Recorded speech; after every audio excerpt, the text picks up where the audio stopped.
දැන් මම මේ වාට කියන්න යන්නේ මේ වැදගත් කාරණයක්.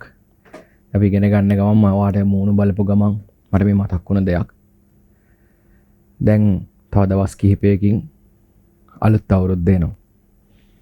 සිංහල දෙමළ අලුත් අවුරුද්ද එනවා. මේ අවුරුද්දේ සතුට සාමාන්‍යයෙන් වැඩිපුරම තියෙන්නේ අම්මලා තාත්තලාටවත් මේ උගන්නන මං වගේ වයසේ ඉන්න අයටවත් නෙවෙයි. අවුරුද්දක් සමරද්දි අලුත් ඇඳුමක් ගත්තාම රස කැවිලි ටිකක් හදලා කාපුවාම රතිඤ්ඤ කරලක් දාලා සද්දය හද්දි නිලා කූරක් පත්තු කරපුවාම බමර චක්‍රයක් පත්තු කරපුවාම එන සතුට වැඩිපුරම දැනෙන්නේ පුතේ ඔයාලගේ වගේ වයසේ ඉන්න ළමයින්ට. ඔයාට අපි මෙච්චර කාලයක් හැම අවුරුද්දක්ම හරි සතුටින් ගත කරා. අම්මා තාත්තා පුළුවන් විදියට පුළුවන් උපරිමයට ඔයාලට දේවල් අරන් දෙන්න ඇති.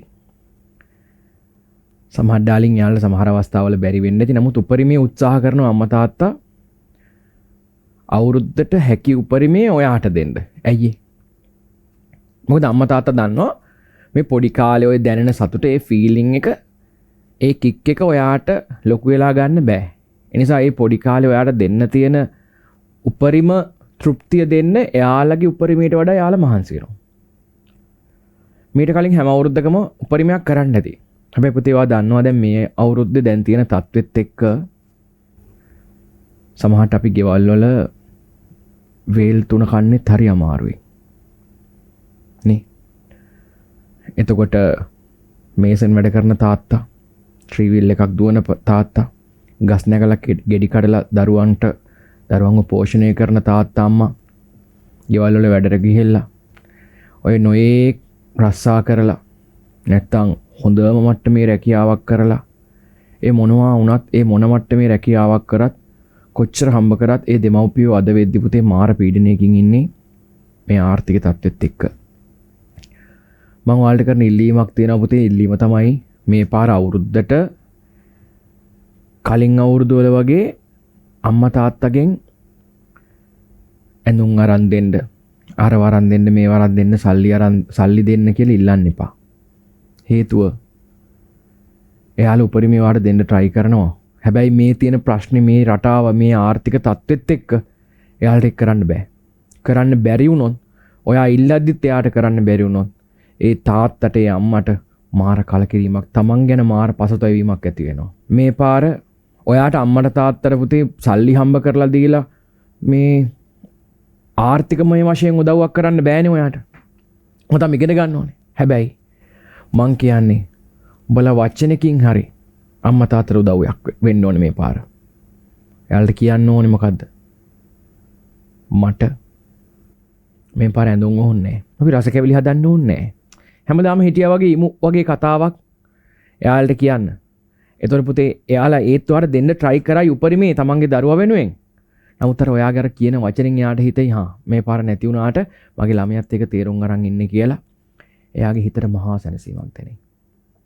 මේ වගේ කතාවක් මට ඔයාලට කියන්න වෙන්නේ පුතේ ඔයාගේ අම්මා තාත්තගේ වැරද්ද හින්දාවත් මගේ වැරද්ද හින්දාවත් මේ පාලකයන්ගේ වැරද්ද හින්දාවත් කියන ඔය එක එක වැරදි හින්දා නෙවෙයි.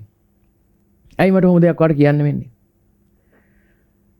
දැන් මම ඔයාලට කතාව හැදලියෝ කිව්වොත් හොඳට තේරුම් ගන්න. අපි ලංකාවේ ජීවත් වෙන්නේ.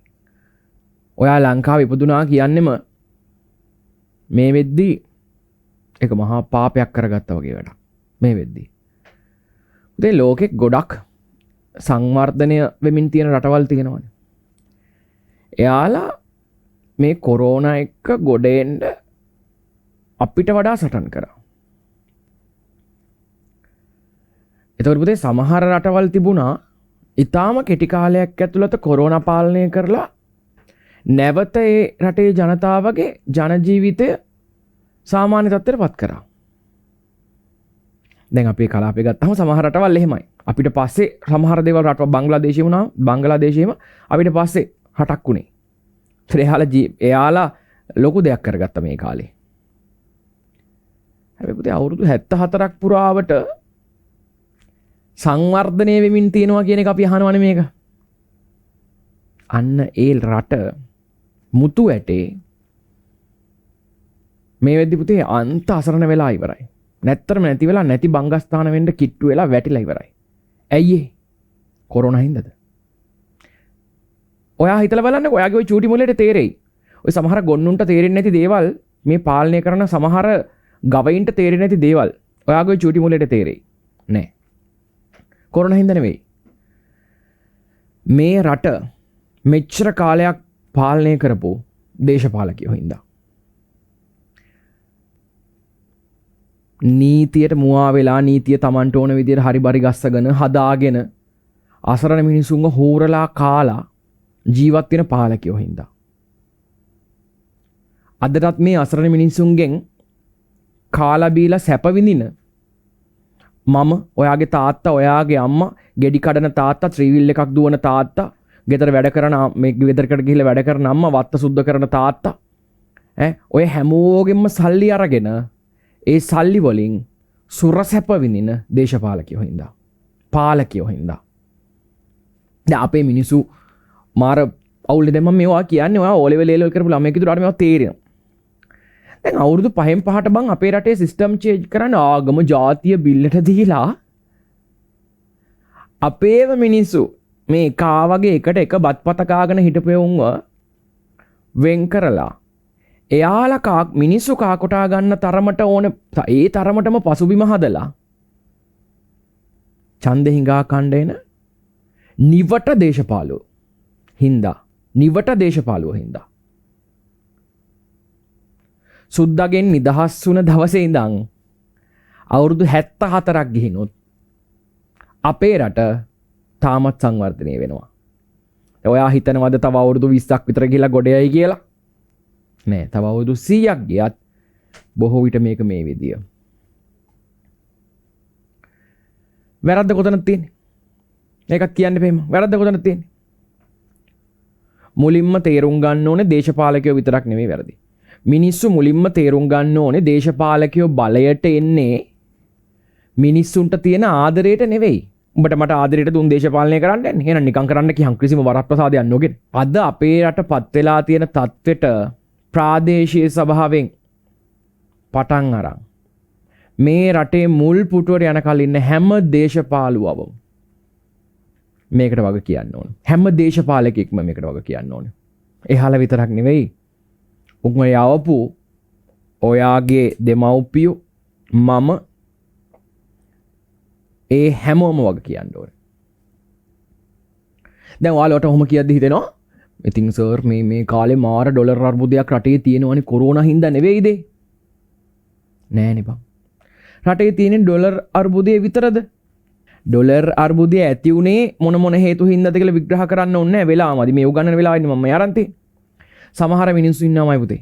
උදේට නැගිට වෙලේ නම් 3 වේල ගෙදර දරුවන්ට කන්න දෙන්නේ මොනවද කියලා කල්පනා කරන මිනිස්සු ඉන්නවා. ඒ වගේම තව සමහරු ඉන්නවා. මේ අවුරුදු නිවාඩුව කොයි රටට ගිහිල්ලාද ගත කරන්න කියලා හිතන. කොයි රටට ගිහිල්ලාද මේක සමරන්නේ? අවුරුදු නිවාඩුවේ ලංකාවේ ඉඳලා හරියන්නේ නැහැ. අපි නිකන් ආතල් එකේ චිල් එකේ ඉන්න ඕනේ කියලා කොහෙට ගිහිල්ලාද වැඩේ කරන්න කියලා හිතන මිනිස්සු ඉන්නවා. මේ වගේ ලොකු සමාජ විෂමතාවයක් ලංකාවේ ඇති උනේ කොරෝනා හින්දාද? නෑ, ඔයා හිතලා බලන්න. ඔයා හිතන්න මම මේ කියන දේවල්. නෑ, කොහෙත්ම නෑනේ බං. ඔයා හිතලා බලන්න. දැන් අපේ රටේ බල ශක්තියම තියෙනවනේ. ගෑස් සිලින්ඩර් එක පෙට්‍රල් ලීටර එක මිල දන්නේ. විදුලි බල ඇමතියා විදුලිය කප්පාදු කරනවද නැද්ද? කීයටද දෙන්නේ? කොයි වෙලේද කපන්නේ? කීනම් කියනකන් දෙනවද? දවස් කීයක් කපනවද? තියයිද? ඒක දන්නේ. වෙළඳ ඇමති අසරණ මිනිස්සයා කන බත්පතේ මිල දන්නේ නැහැ. කෘෂිකර්ම ඇමති කුඹරකට බහැලා නැහැ. එහෙම රටක එතනින් එහාට තියෙන උඩ පුටු ගැන මොනවද කතා කරන්න ඕනේ? මිනිස්සුත් එක්ක ඉන්නවා කියන සමහර ඇමතිවරු, දුෂ්කර පළාත් වලින් ආපු සමහර ඇමතිවරු ඔය කිසිම දෙයක් දන්නේ නැහැ. එයාලත් එහෙමනම් උඩ පැලැන්තිය උන් ගැන කතා කරන්න දෙයක් නැහැ. ඔයා තේරුම් ගන්න ඕනේ පුතේ මේ කාරණා. දැන් අවුරුදු ගාණක් මේ රටේ ජනතාවගේ බදු මුදල් තියෙනවනේ. බදු මුදල් වලින් නිදහස් අධ්‍යාපනය කියලා දැන් නිකන් උගන්වන්නේ අපේ ඉස්කෝලවල. උපරිම ප්‍රතිඵල නෙලා ගත්තනේ. නෙලා ගත්ත කට්ටිය ඉන්නවා. ලංකාවේ වගේම මේ පිටරට ගිහිල්ලත් එක විශ්වවිද්‍යාලවල උපාධිය අරගෙන උපාධිය 2-3ක් අරගෙන දුක් මහන්සි වෙලා අත්දැකීමෙන් අවබෝධය ලබාගෙන එක්ස්පීරියන්ස් අරගෙන උසස් තනතුරකට ආපු රාජ්‍ය හෝ පෞද්ගලික අංශයේ සේවකයෝ ඕන තරම් ඉන්නවා. එහෙම සේවකයෝ ඉන්නවා. හැබැයි කියන්නේ මොකද්ද? එච්චර එක්ස්පීරියන්ස් අරගෙන උපාධි 2 3 තියාගෙන සමහරුන්ට ඊට වඩා තියාගෙන ලයිෆ් එක්ස්පීරියන්ස් පුදුම කට්ටක් කාලා උපන් දවසේ ඉඳන් නොකා නොබී හම්බ කරලා කට්ටක් කාලා උපරිමට ගිහිල්ලා කෝච්චි වල මාල කඩපු එකෙක්, ෂෙඩ් එක තෙල් ගහපු එකෙක්, කසිප්පු විකුණපු, පුළුවන් තරම් හොරා කාපු, ළමා දූෂණ කරපු, කාන්තා හිංසන කරපු, මිනී මරපු, දූෂණ අපරාධ කරපු, නඩු තියෙන, සල්ලි බලෙන් ප්‍රාදේශීය සභාවේ ඉඳන් පාර්ලිමේන්තුව දක්වා ගිය හොර තක්කඩියෙක්ට කෝච්චි වල මාල කඩපු, සෙඩ් වල තෙල් ගහපු, කසිප්පු විකුණපු, පුළුවන් තරම් හොරා කාපු, කාන්තා දූෂණ කරපු, ළමා හිංසන කරපු, ළමා අපචාර කරපු, හරි පුළුවන් තරම් සල්ලි බලේ පාවිච්චි කරලා හරි වෙන මොකක් හරි බලයක් පාවිච්චි කරලා හරි ඡණ්ඩිකාරකම් පාවිච්චි කරලා හරි පාර්ලිමේන්තුව දක්වා ගිය හොර තක්කඩියෙක්ට දෙකට නැමිලා සර් කියන තත්ත්වෙට හරි සර් හොඳයි සර් හා සර් කියනවා නම් හරි සර් ඕන දෙයක් සර් කියන තත්ත්වෙට මහ ජනතාව විදියට අපිපත් උනේ ඇයි කියන එක අපි අපෙන් වහලා බලන්න ඕනේ. අර වගේ හොරෙක්ට මෙච්චර උපාධිතෝගයක් තියෙන මිනිස්සෙක් දෙකට නැමිලා හරි සර් හොඳයි සර් බැන්නොත් අහගෙන කටයි වහගෙන ඉන්න ඕනේ. පුළුවන් උපරිමයටම ඉගෙනගෙන බං රස්සාවක් ගන්න දේශපාලකයෙක් ගාවට ගිහිල්ලා යන්න වෙනවා නම් ඒකේ තේරුමක් නැති වැඩක්. ඒ දේශපාලුවාම ඔය අපි මං කියපු හොරා තක්කඩියා, ඔය කියපු මූසලයා, ඔය කියපු මේ ගම් කබරයා කියපු ඔය දේශපාලුවාම ගමට ඇවිල්ලා ටකරමක් සිමෙන්ති කොට්ටයක් දීලා නැත්තම් ඔය රුපියල් 2000 3000 5000 දීලා ගමේ අහිංසක නූගත් මිනිස්සයාගේ ඡන්දෙ හිඟා කනවනම් ඒ වගේම බත් පැකට් එකට අරක්කු කාලා තමන්ගේ දේශපාලන රැලි වලට මිනිස්සු ගෙන්න ගන්න තරම් හැකියාවක් උන්ට තියෙයි නම් වැරද්ද කාගේද? ඒ දේශපාලුවාගේ විතරද? ඔබ තව දෙයක් හිතලා බලන්න මම ඡන්ද කාලෙට එනවා පුතේ. ජාතියාලයක්, දේශප්‍රේමීත්වයක්, රට බේරා ගැනීමේ අවසන් අවස්ථාවක්. හැබැයි ඕක හැවදා වෙද්දේවක් අවුරුදු 5කට සැරයයි. ඇයි ඕක අවුරුදු 5කට සැරයක් මතුවෙන්නේ? ඇයි අනිත් කාලවලට තමන්ගේ ජාතිය ගැන කැක්කුම තියෙන මිනිස්සු තවත් ජාතියක් පාගලා දාලා එන කොටා ගන්න පාරට බහින්නේ නැත්තේ? ඒ හැමදේම දේශපාලනය. බල තණ්හාව ඒත් එක්කම මිනිස්සුන්ගේ නොදැනුවත්කම නිසා දේශපාලකයින් රටේ අහිංසක ජනතාව මුලාවටපත් කරලා බලය තහවුරු කරගන්න කරන දේවල්. අපි ඔක්කොම ඕවරෝල් අරන් බලපුවම සමස්තයක් විදිහට බලපුවාම මේ රටේ සාමාන්‍ය ජනතාව වෙනුවෙන් අවංකව ඍජුව කතා කරන්න ඉදිරිපත් වෙන්න සැබෑ දේශපාලඥයෙක් ඉන්නවද මේකේ? නැති තරම්.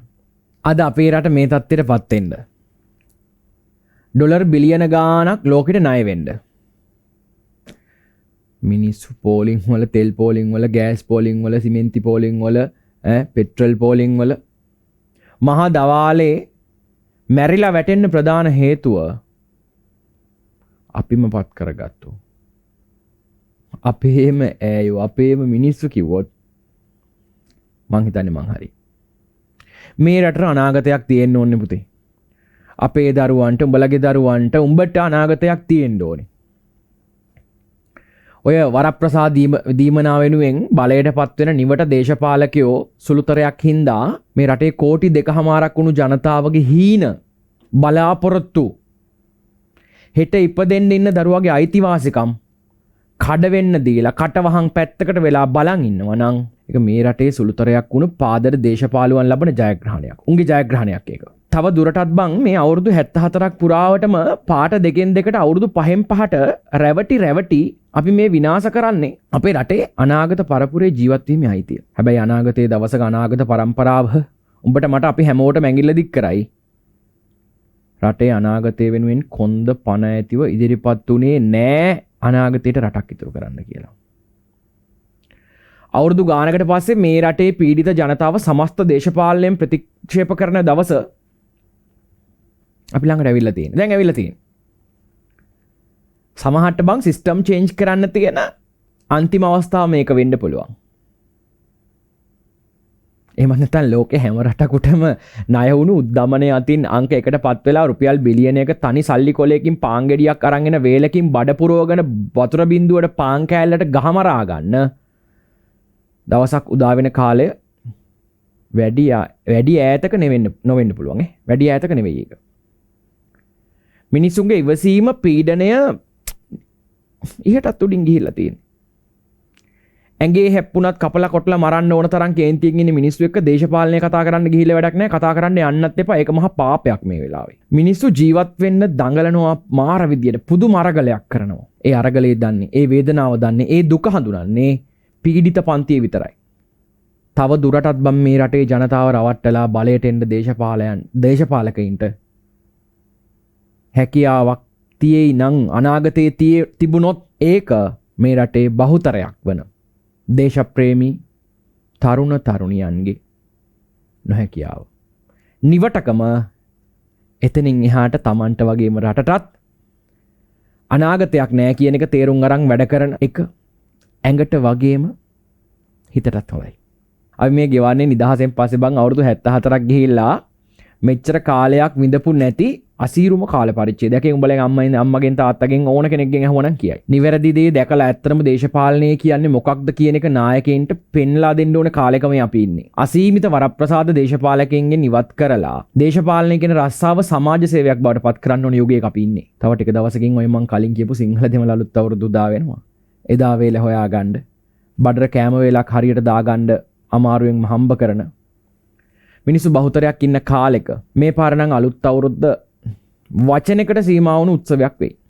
හැබැයි මිනිස්සු නිවැරදි දැක්මක් තියෙන ප්‍රජාතන්ත්‍රවාදී නිදහස් අරගලයක් කරා ගියොත් රටේ සමස්ත ජනතාවටම බං ටික කාලෙකින් හැබැයි අවුරුද්දක් හැබැයි නිදහසක් විඳ ගන්න පුළුවන්. එහෙම නිදහසක් විඳින එකම ශ්‍රී ලාංකික ප්‍රජාවත් අපි වෙයි. සිංහල දෙමළ මුස්ලිම් කියලා නැතුව.